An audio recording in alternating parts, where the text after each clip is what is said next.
Okay. Brother Talu, Yes. Yes.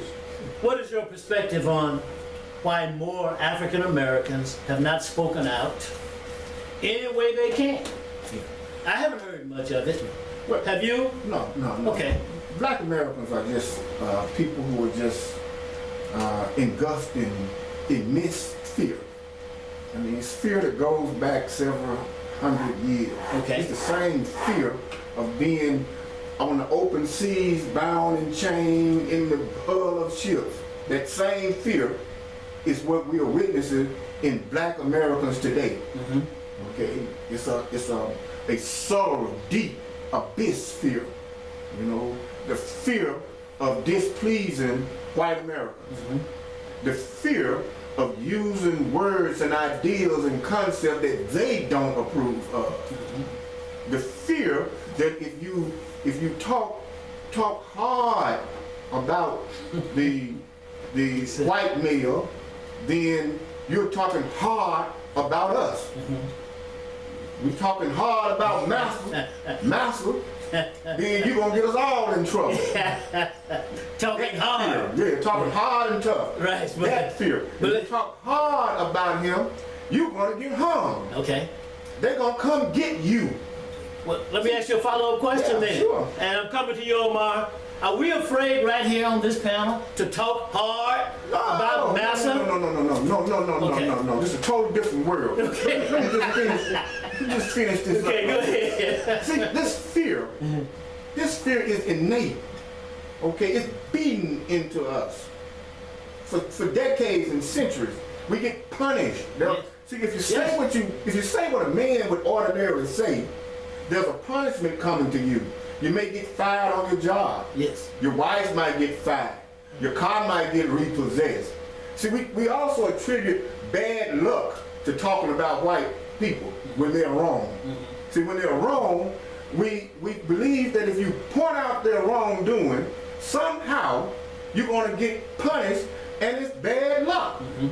If you understand what I'm saying? Yes, I do. It's bad luck Yes. to talk about a white man, and when he's wrong, you know. But the thing is, when we talk about,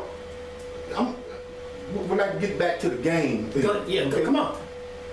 See, the media is our number one enemy. The media perpetuate the hatred, the divide, okay? The covering up, like the Waco thing, it's a cover up, okay? When those 9 men were killed out there on Shannon, cover up. More black men have been killed in Memphis, Tennessee at one time than anywhere in the United States of America, and we cover it up. Black people cover it up as if there was nothing happened at all. Like they deserve what they got. They deserve not to face a judge and a jury. They deserve to be executed by killer cops. Okay? We have to get out of that crazy thinking. Black people have to become men and women and put down the fear and stand up with your lives. Put your life on the line that we may advance our people. Omar, what about that? How do we move beyond this fear? Assuming that, well, not assuming, based on what we've looked at historically with slave trade, Willie Lynch and all that stuff, I think he has a valid point. What do you say? You know, I want to expound on it. Back to the Go ahead. You go back. Nat Turner, when he read the Bible different from the way the white man read the Bible.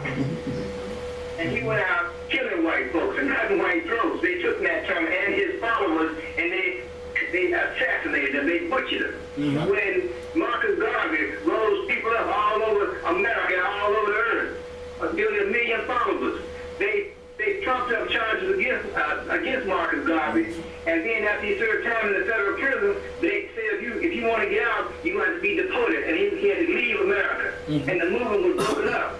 Malcolm X, when he came speaking hard, and Dr. Luther, Mike Lee is speaking hard, you got to be willing to give your life for this. Yes. When you speak hard against the powers that be, the white supremacist system that we are all wrapped up in, they assassinated Malcolm X.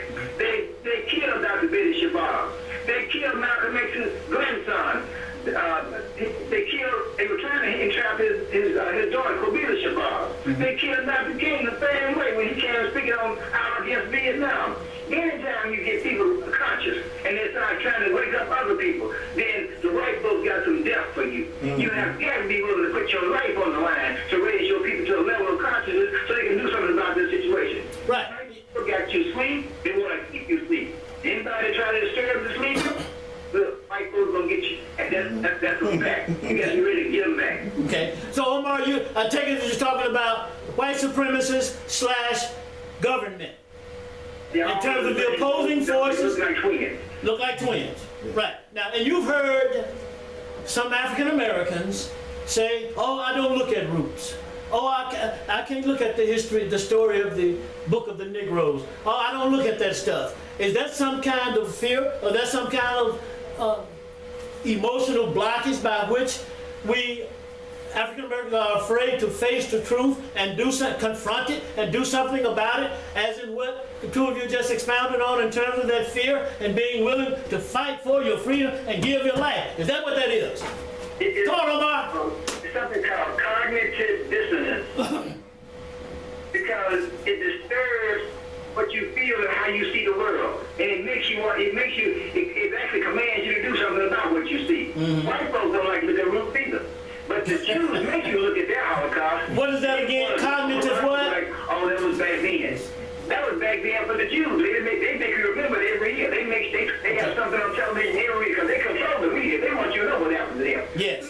We don't even know what happened to us. And we need to know, we need everybody to know what happened to us. We have a black Holocaust, we're still inside of one. We need to know that so we can know how to navigate ourselves through this world of white supremacy. All we are ignorant about it, we're going to continue to go down, we might even disappear. Okay. Lonnie, he said something about navigating, and I want to move around the table. Is it true, Lonnie, that gangs and drugs, not gangs, guns and drugs are provided by these gangs, keeping in mind that we've defined who gangs are? Is that true? Most definitely. I mean, it's documented that, you know, FBI and CIA had their hands into providing weapons, drugs, all that. And we have to understand, you know, us as black males and black people in general, we don't have access to the resources as the Europeans do. So how are we able to even get those powerful tools?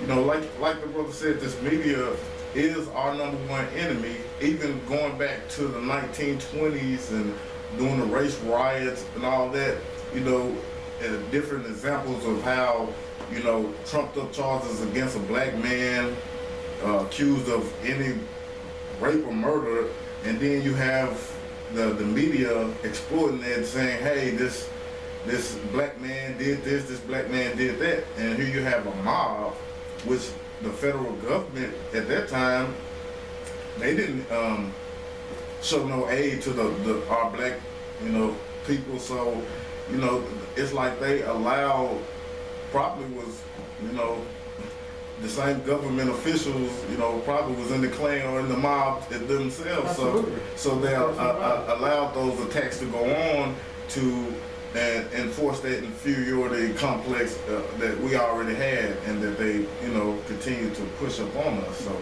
yes, sir. You know, I feel that the access, like I said, to the resources, we do not have that. So how are we getting that? You know, we only get what we are allowed to get.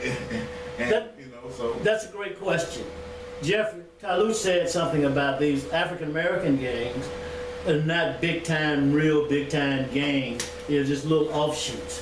So, is that the African American? Is the media pointing to African Americans and sidestepping and scapegoating from the real criminal in terms of pointing to young African American gang boys, men, as being the real gangs, the real troublemakers, the real drug runners, the real gun suppliers? That whole idea now should, for African Americans and for people here who really understand the way that this system works, that idea should be ludicrous, y'all.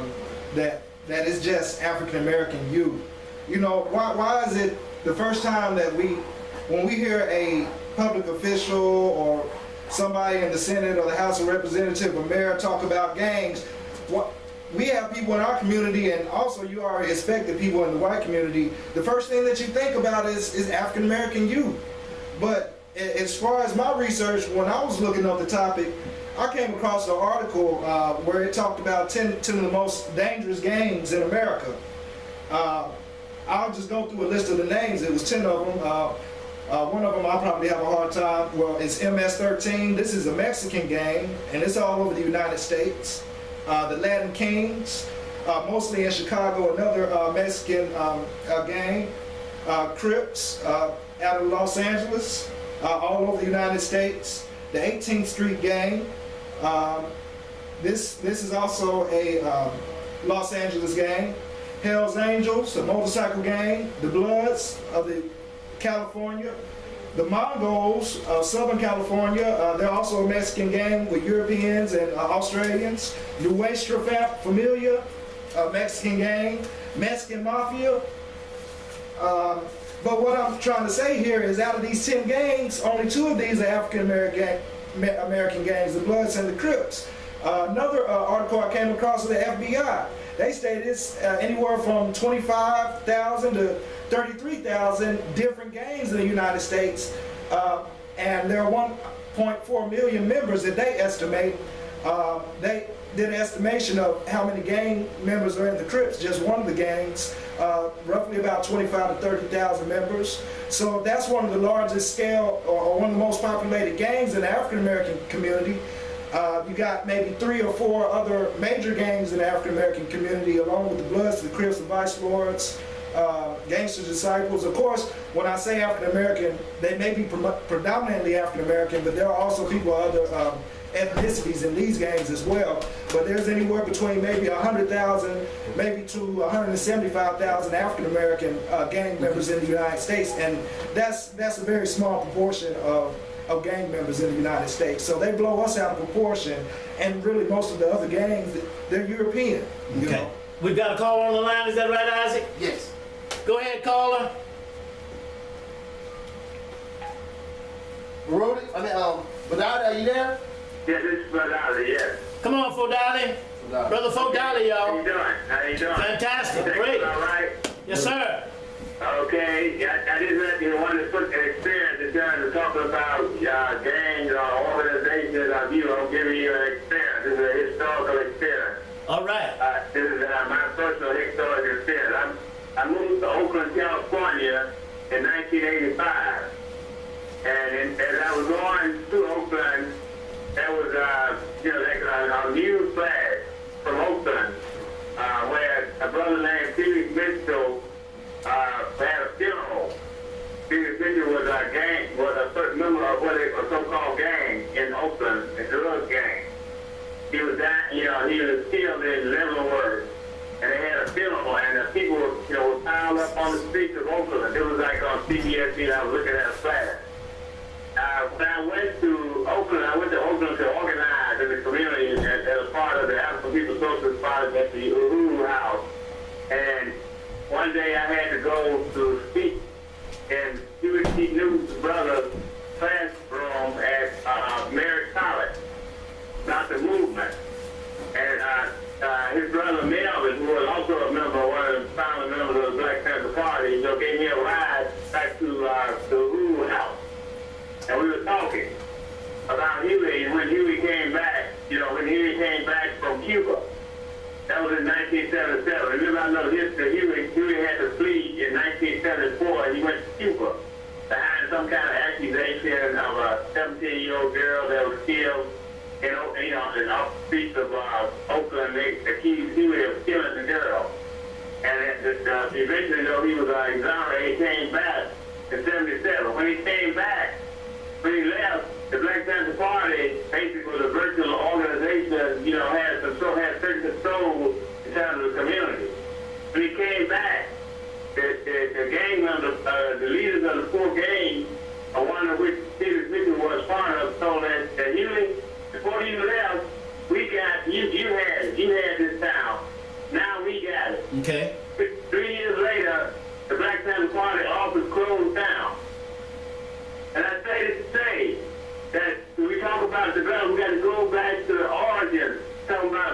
gangs or youth organizations or whatever you want to call them, you got to go back to the origin of the problem. We had a movement.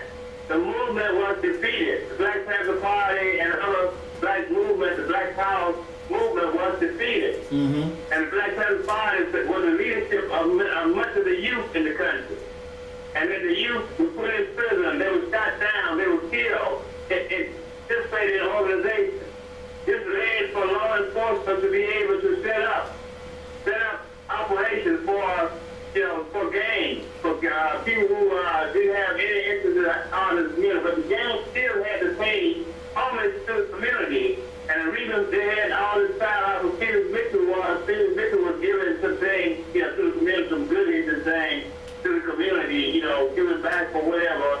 And so a lot of people basically came out and, in the funeral and paid homage to this gang leader. And I want to say this to say that we talk about trying to organize our youth, trying to deal with our youth. We got to understand that the gang organizations are the strongest organizations in our community today. And they're the strongest organizations because there's no black liberation movement that's biblical or African liberation movement that is biblical to our community. And there's nothing for the youth to participate in that. The job situations, all the situations. Okay, point well taken, Brother Fodali, and we thank you for your call. All right, did we get Omar back? Mr. Omar, you there? Yeah. Okay, Omar, hang on, I want to go to Taluk. And Taluk, the study of the Panthers, the death of those organizations, and also the history of Felix Mitchell, which is one of many of those small time, what we're going to call small time, based on what we've examined, is still an interesting study, which I've done much of. So, organization building, piggybacking off of what Jeffrey read, expand a little bit more. Help us out here. Yeah, well, the point is, gangs, we're just for the sake of identification, like the Caucasians have identified youth as gang members. For that purpose, I'm gonna use the word gangs. Okay. Okay. Gangs are an organized group of whomever. Okay, black boys, Right. black, and they have wealth. They have wealth. Yes. Okay, they have power. Yes. Okay, but the wealth and the power isn't doing black Americans any good. Any good. We're not getting anything back for that. Okay, we invested our youth into it, or our youth invested themselves into it, but they're not getting anything back. Okay, so it's like a loss, like throwing money in the air. They're doing no more than churches are doing with their wealth and power. Okay, no more. You have two massive organizations, okay, across the United States of black people, church and gangs. Neither one of them are doing anything to advance the people.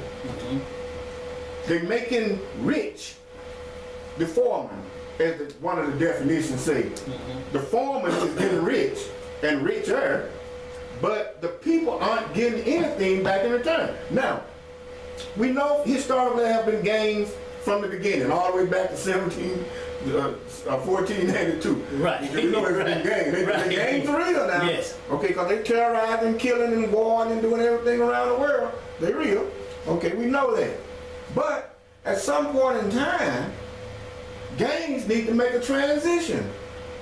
They can't just be thugs in the neighborhood forever. The gangs of the 30s were killers and murderers up in Chicago, and thugs and all of that too, right? But the government gave them an option. So you either make the transition into legitimate business, or we're gonna kill all of you. As in Elliot Ness and the All those, yeah, right. that whole thing, that whole mob The whole thing. gamut. Yeah, Yes. in New York and Chicago. Right. Those guys were sensible enough to make a transition. They made transitions into the vegetable industry. They made transition into something I don't agree with, the alcohol industry, the apparel industry. They took over a large segment of many industries.